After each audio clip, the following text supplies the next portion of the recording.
Market की आज बहुत हाई प्रोबेबिलिटी है कि मार्केट साइडवेज हो सकता है।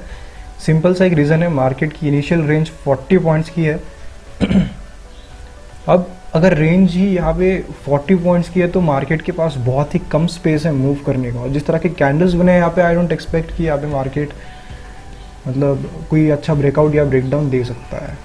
तो यहाँ पे मैं ट्रेड्स को एक्सप्लेन करता हूँ। मैंने यहाँ पे 2 ट्रेड एग्जीक्यूट किए थे, उसके पीछे के लॉजिक एंड रीजंस मैं यहाँ पे एक्सप्लेन करता हूँ। फर्स्ट ऑफ ऑल एक सीई का ट्रेड था एंड यहाँ पे इसी एरिया पे पीई का ट्रेड भी मैंने इनिशिएट किया था। तो सीई की साइड एक छोटा सा लॉस बुक किया है मैंने, एंड पीई की साइड यहाँ पे 13 पॉइंट्स मैंने निकाले हुए हैं। So I will explain the trade कि यहाँ पे मैंने ये वाले ट्रेड क्यों लिए थे। एंड अब मैं यहाँ पे मार्केट में सही में कोई मोमेंटम एक्सपेक्ट नहीं कर रहा हूँ। शायद सेकेंड हाफ में आ सकता है, बट डाउन साइड का मोमेंटम आ सकता है इस लो को ब्रेक होने के बाद। So I will explain the trade now.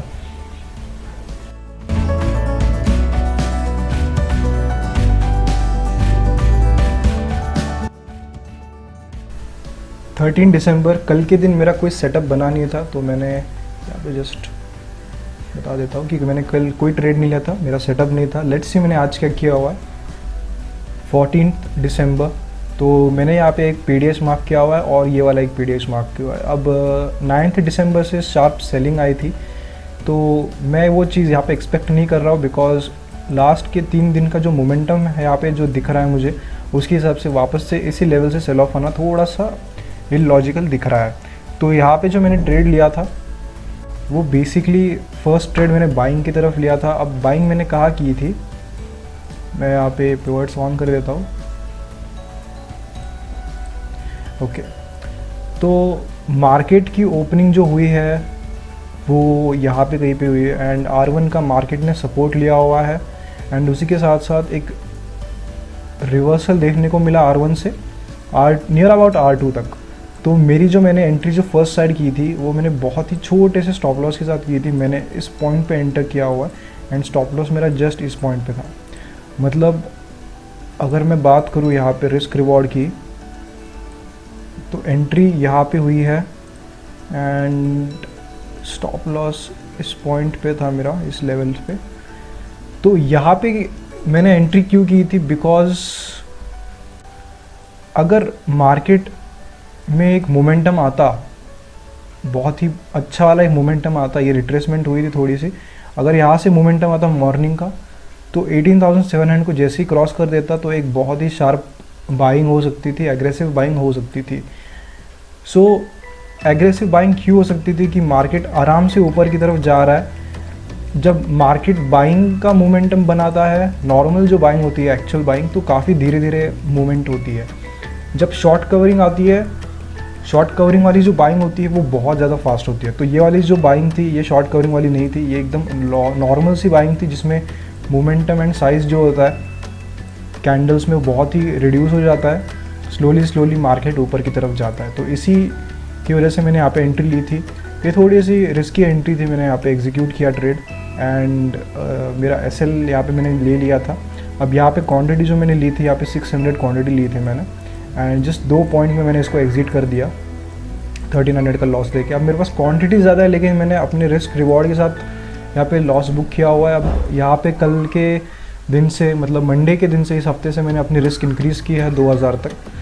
सो मैं यहाँ पे एक और ट्रेड ले सकता था, तो जस्ट मैंने एक रिवर्सल ट्रेड ले लिया था। अब जहाँ पे मेरी नियर अबाउट एंट्री थी उसी पॉइंट पे मेरा एक स्टॉप लॉस मैंने रख दिया था, एंड मैंने ट्रेड को एग्जिट नियर अबाउट इस कैंडल में किया हुआ है, जब मार्केट वापस से लो की तरफ आ गया था, मॉर्निंग के लो की तरफ। तो अगर यहाँ पे अगर मैं ऑर्डर्स में जाऊँ तो नियर अबाउट उसी कैंडल में मैंने एग्जिट किया हुआ है।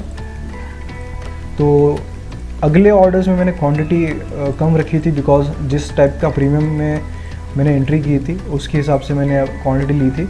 तो उसमें मैंने यहाँ पे 4500 निकाल ली है। 1:3 का रिस्क रिवॉर्ड यहाँ पे मैंने लिया है, एंड उसी के साथ साथ पहला ट्रेड अगर नेगेटिव जाता है तो ओवरऑल हम लोग 3000 पॉजिटिव में। अब मैंने सेकंड ट्रेड की एंट्री क्यों बनाई, बिकॉज मार्केट की रेंज बहुत ही कम है। अगर मार्केट की रेंज कम है एंड एक वाइड CPR भी है, तो उसके साथ साथ काफ़ी चांसेस होते हैं कि मार्केट दिन का लो टेस्ट कर सकता है एंड साइडवेज हो सकता है, अगर ऊपर की तरफ ब्रेकआउट नहीं आ रहा है। तो अगर ऊपर की तरफ ब्रेकआउट आता मेरे एंट्री के बाद पी साइड वाले, तो मैं अपना दिन यहाँ पे क्लोज कर देता। बट पॉसिबिलिटीज़ उसकी काफ़ी कम थी जिस तरह का मार्केट ने यहाँ पे स्ट्रक्चर बनाया हुआ है। तो यहाँ पे मैंने रिस्क रिवॉर्ड के हिसाब से अपना टारगेट बुक किया हुआ है एंड एंट्री करने के बाद वापस से एक थोड़ा सा अपसाइड मोमेंटम एंड वापस से एक फॉल। तो ये चीज़ एक्सपेक्टेड थी, जैसे मैंने पहले वीडियो में मॉर्निंग में कहा था लाइव मार्केट में। और यहाँ पे बाइंग का जो सी वाला जो ट्रेड था, ये वाला अगर ये वर्क करता ना तो ये बहुत ज़्यादा रिवॉर्ड देता, बिकॉज मैंने ये OTM ट्रेड लिया हुआ था 18,700, तो उस टाइम इसका प्रीमियम 60 के अराउंड कुछ था, तो ये 80 तक बूस्ट कर देता अपने आप को। यहाँ पे एक एग्रेसिव ब्रेकआउट मिलता, उसी एक्सपेक्टेशन के साथ मैंने फर्स्ट ट्रेड एग्जीक्यूट किया था रिट्रेसमेंट पे छोटे से, बट कोई दिक्कत नहीं है, एंड में हमने प्रॉफिट ही किया हुआ है। ओके, सो लेट्स सी कल क्या होता है। Keep learning, keep growing, like करना, सब्सक्राइब करना चैनल को। Bye bye.